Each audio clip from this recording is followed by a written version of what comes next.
tinha que ficar cuspindo modelo, né? Cuspindo modelo, cuspindo para preencher, porque tem uma loja de não sei quantos, então tem que ter mais, tem que ter... Ai, é uma aflição, né? Fala, nossa, eu tô enchendo o mundo de merda. Fica cuspindo para encher, né? Aí você fala, nossa, eu tô criando pilhas e pilhas, chega, vamos ser engolidos. Mas esse porque eu não amava esse negócio.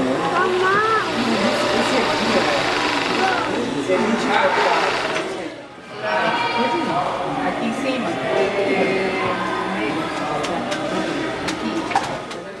Ela mais pra dentro, porque ficou muito fora da lavadura, ela tem que ser mais pra dentro.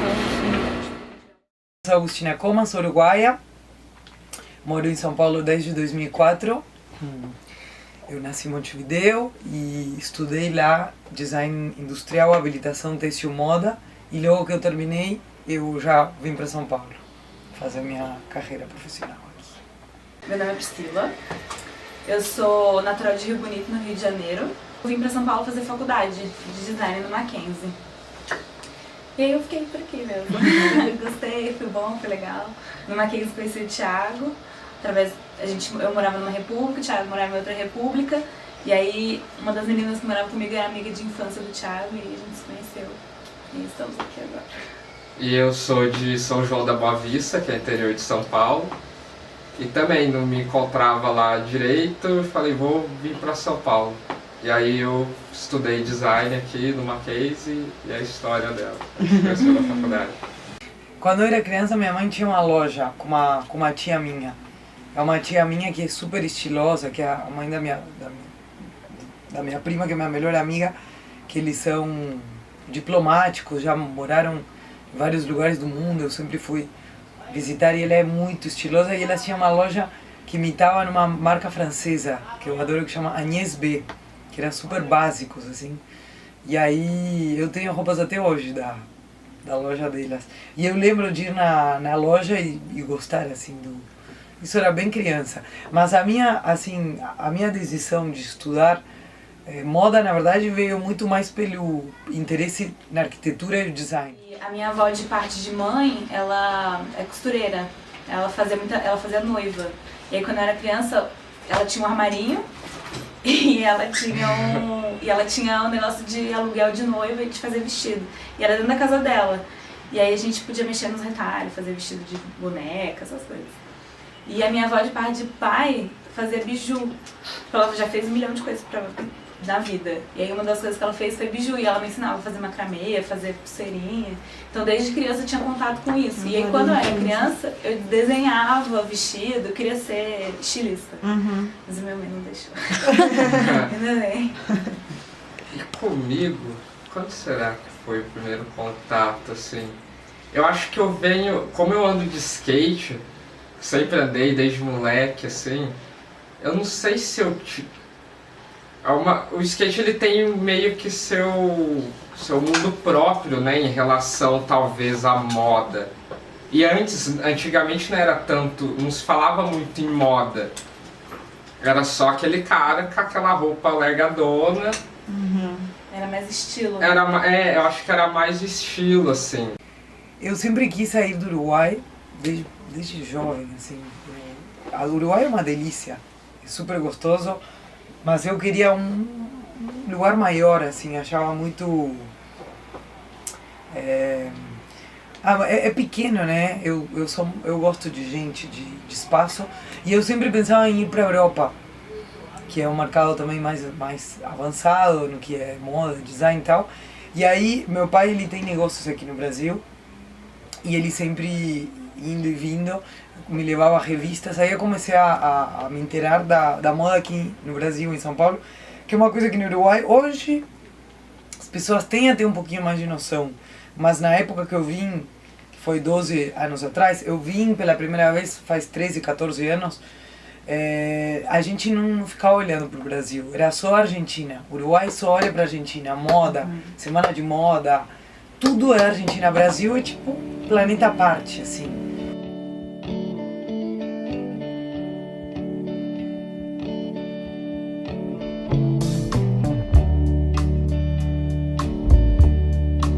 para mim não veio de fora para dentro como um posicionamento, veio de dentro para fora. Quando eu comecei em 2008 a trabalhar com esse processo e comecei a ver os números de sobra que tem no Brasil e no mundo, de peças que são produzidas, quando eu comecei a ver as montanhas de peças que sobram do varejo, as montanhas de peças que por terem defeitos não chegam no mercado, a quantidade de lixo que essa indústria produz, para mim assim, ficou muito claro que não tinha opção, a não ser eu trabalhar com esse tipo de processo. Não é que eu achei cool, da hora, eu nem sabia que era upcycling, eu ficava no começo inventando nomes. E a reciclagem industrial, nossa, nada a ver, hoje que eu estudo e sei que é outra, não tem nada a ver, mas porque eu estava meio sozinha, não tinha assim um grupo, uma galera. De 3 anos para cá, 4, mudou muito esse panorama, as pessoas estão falando, vocês estão fazendo um documentário sobre isso, tem um monte de gente. Em 2008, aqui no Brasil, era um tema que não ficava em cima da mesa.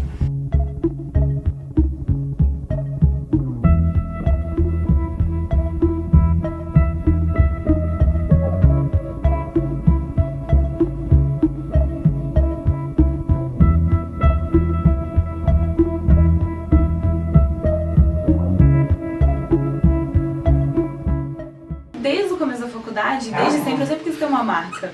Já tinha um nome e tal, e aí eu já meio que queria fazer as bolsas, mas eu só sabia fazer um modelo de bolsa. Que eu fazia pra carregar a pasta A3 da faculdade. Como eu não tinha dinheiro pra comprar a pasta A3 bonitona, eu usava uma bolsa pra colocar minha pasta A3 feia. Aí eu fiz essas bolsas, fiz algumas durante a faculdade e vendi para umas amigas carregar a pasta A3, mas nada muito sério. Aí no TCC, no último ano, eu tava fazendo joia, que tinha nada a ver comigo. E joia, você tem que terminar uns 4 meses antes, você tem que mandar fazer a joia. E não ia dar tempo, porque faltava 4 meses, eu não tinha o desenho pronto, não tinha resolvido o que eu queria fazer. Eu falei, não, eu já tinha decidido que eu ia lançar Maria Tangerina, mas mais informal, fazendo por encomenda, em casa, eu sozinha. E aí eu falei, não, vou fazer então a Maria Tangerina. E aí foi uma coisa que meio que deu uma formalizada, como eu tava falando disso no TCC, eu ia ter que ir um pouco mais a fundo, não ia poder ser só superficial do jeito que eu tava fazendo. E aí eu já namorava com o Thiago já fazia 1 ano, e a gente juntou um grupo de amigos, um amigo de infância do Thiago também é fotógrafo, Mara, e aí ele fez as fotos e ficou tipo, meu site humilde, bolsas encomendas, as fotos eram incríveis. Aí as meninas que moravam comigo eram as modelos, e ficou super legal o material que a gente fez, tal, e já deu uma animada.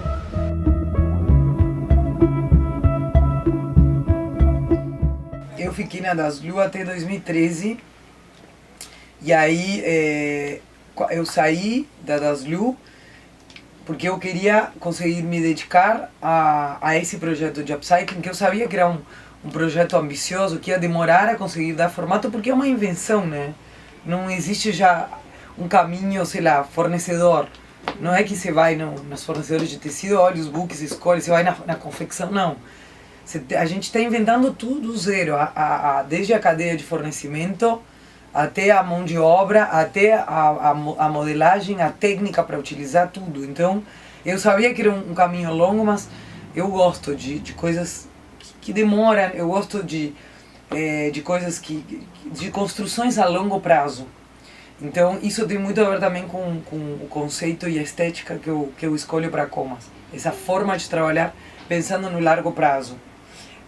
No longo prazo, né? Largo em espanhol. Uhum. Daí, quando eu saí da Daslu, eu queria isso e eu pensei, bom, tudo bem. Parte prática, parte técnica, eu continuo treinando, eu já sou uma profissional nisso. Agora, eu vou querer fazer um negócio, eu preciso aprender algumas coisas mais de negócios. Eu sempre fui bem empreendedora, tenho essa característica. Mas aí eu fui fazer cursos de empreendedorismo mais específicos. E esses cursos foram me ajudando a dar o formato do projeto, porque eu já sabia que queria trabalhar com upcycling, e era um upcycling de roupas a partir de roupas, né? Porque upcycling é o processo de transformar resíduos ou materiais descartados em novos materiais. Então, qualquer outro poderia ser também o material escolhido, mas nesse caso era de roupas. E aí foi num desses cursos que eu consegui fechar a ideia de fechar em camisa. Em 2014, no começo, a gente já estava desenvolvendo coleção nova. E aí o Thiago, ele era meio que como a gente namorava, né? Ele era meio que, ele me ajudava sempre, assim, mas não formal. É. E aí surgiu a ideia de, primeiro, do Thiago trabalhar pra mim. Só que como a gente é um casal, não é muito legal você ter uma pessoa trabalhando pra você do outro lado. Fica um pouco estranho a relação de trabalho. E aí a gente levantou a possibilidade de Thiago virar meu sócio. No começo a gente ficou meio assim, né, que é meio foda. Mas a gente já tava trabalhando junto, o Thiago já fazia parte da rotina da Maria Tangerina. Só que assim, meio que, quando eu posso eu ajudo, mas quando eu não posso eu também não ajudo. E aí a gente falou, não, vamos fazer isso virar uma obrigação então. E aí o Thiago entrou como sócio da Maria Tangerina no final de 2014. Aí no começo de 2015 a gente veio morar aqui. E aí o escritório veio pra cá também. Aí ficou uma coisa meio natural, a gente já passa 24 horas por dia junto mesmo. Maria Tangerina também, meio que trabalha 24 horas. Vai dormir, tem uma ideia genial, já tem um caderninho do lado da cama, que é pra anotar, não esquecer. E aí virou isso nossa vida, né? Sim. Maria Tangerina.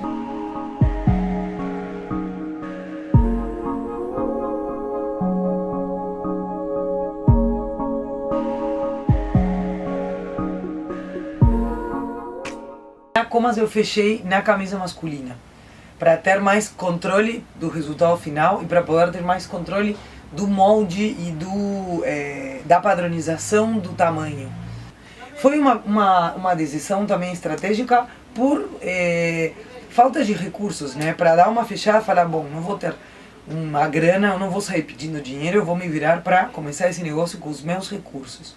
Então, foi fechando em um tipo de matéria-prima, eu já estava facilitando muito essa parte. A gente está inventando tudo do zero, desde a cadeia de fornecimento, até a mão de obra, até a modelagem, a técnica para utilizar tudo. Eu procuro fazer um estilo atemporal, um estilo durável, um estilo que vai acompanhar a mudança de corpo e de estilo da mulher ou do homem que use a roupa. Tem sempre uma costureira, que é ou a Ilma ou a Dora, que ficam vindo aqui uma vez por semana ou cada 15 dias para costurar com a gente, fazendo pilotagem. E tem as nossas costureiras de produção, que são a Cida, a Magda e a Adelaine, que ficam no Taboão da Serra. E a Isa que lida com elas e cuida tudo com elas. Então a Isa corta, a gente corta aqui, muito pouco, porque aqui é pequeno. A gente corta no Lab Fashion, que é um espaço muito legal de cowork de moda. Aí eu fico com marketing, com a parte administrativa, arrumando dinheiro para pagar as coisas, pagamento de contas e gestão, né? Ficar pensando nas parcerias. A gente não tem um processo de criação como funciona numa marca tradicional de moda, porque o nosso processo de criação e de produção, eles estão muito juntos. Então a gente está criando como que vai resolver uma produção, como que vai resolver um acabamento, a gente está criando toda hora, a gente procura fazer o ciclo fechado do produto e não ter sobra. Então, por exemplo, tem essa peça, que é um dos nossos hits, que é a saia de amarrar, que é uma saia que a gente faz com essa parte de baixo da camisa, né? Então, que ela veio porque a gente fazia um vestido, que é esse aqui, que foi uma das primeiras peças que a gente fez, esse vestido de amarrar. E aí, vamos fazer sua saia, pronto. Então começamos a fazer sua saia. Aí começou a sobrar um monte dessas partes de cima, que a gente chamou de tronquitos. Aí a gente pegou, tocou produção, tudo, e foi guardando. E aí nasceu essa camisa, que é a camisa Escher. Que ela é Escher porque ela é espelhada, que tem esse gancho, e ela tem aqui nas costas Que legal. a gola. Então ela nasceu a partir porque ela sobrou. Então é uma criação maluca, porque ela vem a partir de uma sobra em volume que a gente mesmo gerou. Ela vem assim a criação. Ou ela vem a partir de uma sobra que a gente acha numa fábrica. Ela vem muito pelo material que a gente acha.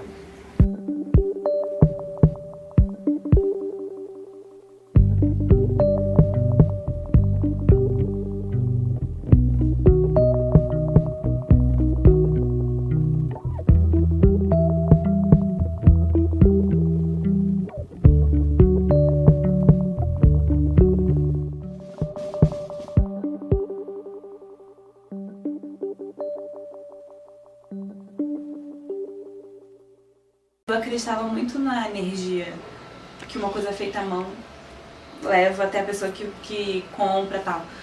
E aí quando esse meu professor, foi o Ivo Pons do Design Possível, que é até uma rede que a gente tem muito contato hoje, ele falou de fazer com cardume. Eu falei, mas eu não queria fazer com fábrica, eu não queria levar para outras pessoas. Ele falou, não, esse é um jeito diferente que eu vou apresentar para vocês, não é fábrica, não é produção em larga escala, é outra coisa, vamos lá que você vai entender. E aí quando eu conheci as meninas do cardume, eu falei, nossa, pode crer. Tipo, elas vão fazer isso com tanto carinho e com tanto amor quanto eu faço, talvez até mais, sabe?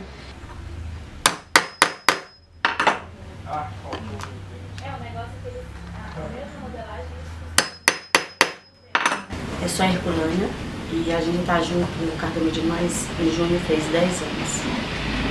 Eu sou a Francisca.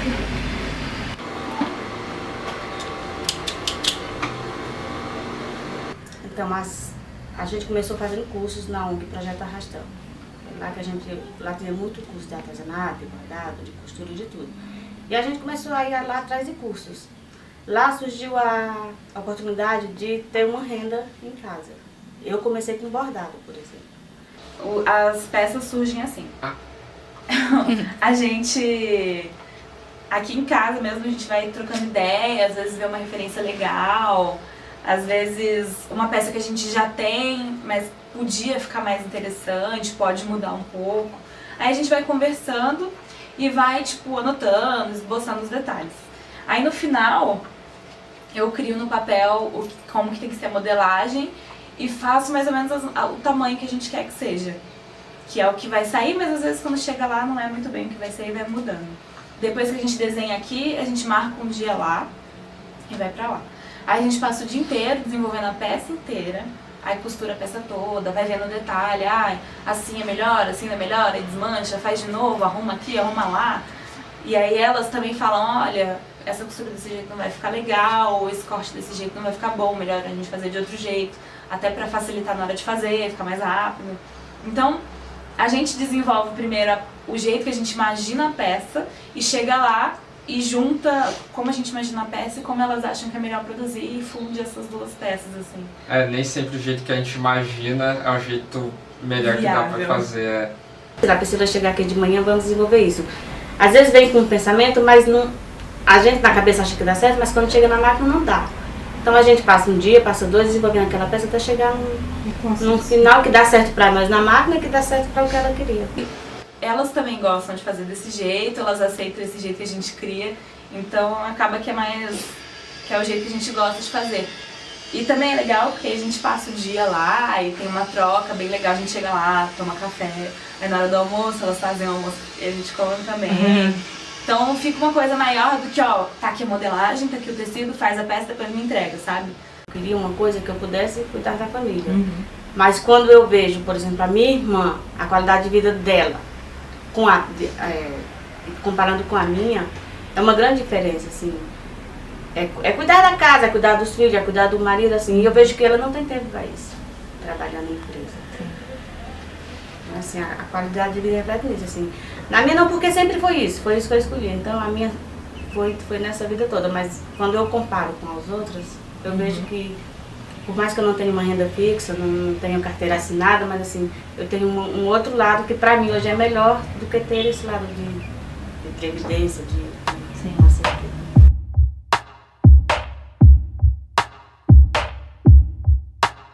Pra gente viver hoje sem trabalhar em outro lugar e se dedicar totalmente à Maria Tangerina, porque a Maria Tangerina demanda essa atenção 24 horas, a gente precisa de ajuda dos nossos pais. Tipo, é inviável a gente trabalhar com a Maria Tangerina sem a ajuda deles. E eles ajudam a gente hoje com as nossas contas. A gente entende que muitas pessoas não podem ter essa oportunidade e a gente tem. Então, eu acho que é responsabilidade nossa também aproveitar isso ao máximo e tirar alguma coisa disso.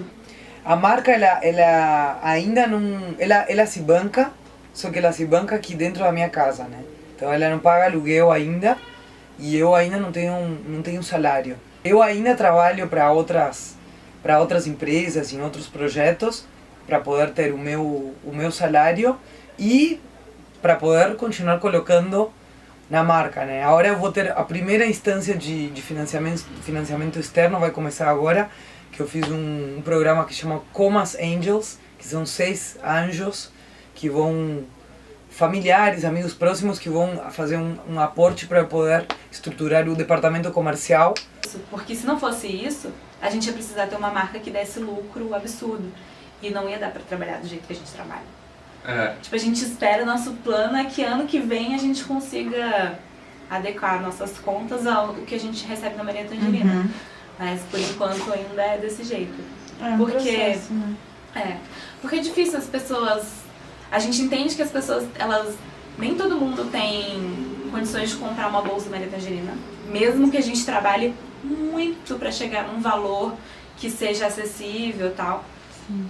Tipo, se a gente fosse trabalhar realmente com uma margem que fosse confortável pra gente hoje, as nossas bolsas iam ser totalmente inacessíveis, assim. Mas não é o nosso interesse. A gente quer que as pessoas possam ter, né? Sim. Uma bolsa nossa e ter acesso ao E a artesanal. gente continuar trabalhando do jeito que a gente trabalha. Do jeito que a gente acredita, né? Do jeito que a gente acredita. Eu faço muita questão de fazer as coisas da minha forma, de levar toda a minha tudo que o que eu acredito, levar assim, ser fiel a isso, né?